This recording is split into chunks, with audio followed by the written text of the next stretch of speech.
Yeah, I think so. Sunday night, the Patriots at the Seahawks. The Seahawks opened up -3. It was up to 4. It went to 3.5 for like a half hour today, and then it shot back up to 4. Not sure what that was about, but who do you like in this game? This game's a weird one. I'm on the Seahawks right now. I don't know if I could bet this one, but I just think that the Seahawks are probably a more complete team than the Patriots right now. I know that's weird to say, but the Seahawks were way more aggressive on offense against the Falcons, and they absolutely torched them as a result. Russell Wilson continues to be one of the most efficient passers in NFL history.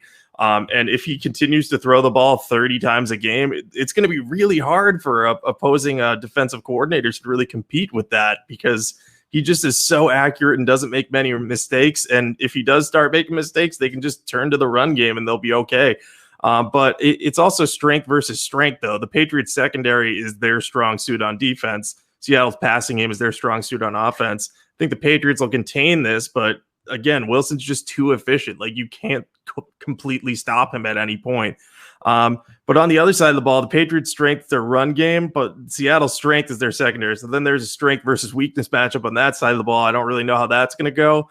But I think the biggest problem with the Patriots is they don't have quality receivers enough to get open against that secondary. So if they find themselves falling behind early to Russell Wilson, it's going to be a tough go of it for them. And I think as good as Cam Newton did against the Dolphins, I don't think he's going to be able to keep them in it using that kind of, dink and dunk passing game. And that's not his fault. The team just doesn't have receivers. So as much as I'd like to believe the Patriots can win, I think it's asking too much for them to go on the road, even without fans, go to the West Coast and cover here. I think the Seahawks will win this one. I'm not super convinced about it, but I think the Seahawks are the right side. Yeah, I think so too. That mismatch you mentioned with the Patriots receivers versus the Seattle secondary, which is looking amazing to me. I think that's too much. I don't see how the Patriots are going to get open at all, which means Cam Newton's going to have to do all the work again. And he looked good against the Dolphins scrambling around. But the Dolphins don't have a good linebacking core, whereas the Seahawks have Bobby Wagner and KJ Wright. Like I think it's going to be tough for Cam Newton to duplicate what he did week 1. Like I think he could still have a decent game, but not as strong as he was against the Dolphins.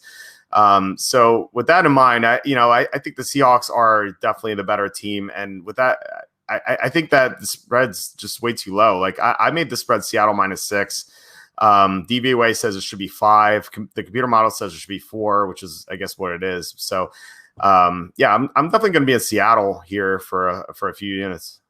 Yeah, I guess I could maybe bet a unit or two on this. I just hate betting against the Patriots because then everyone in my family is like, "Why'd you bet against the Patriots?" Because if they win, it's like, "Oh, why would you ever doubt Belichick?" And I'm like, "Well, that seemed like the right thing to do." So, yeah, I might do a unit or two on this one. I just think Seattle's just the better team, like you said, and I really like what they're doing on offense this year. They're not playing it super conservative like they usually do, and if they continue to play like they did against Atlanta, I think they're going to have a pretty easy time taking home what looks like a pretty tough division.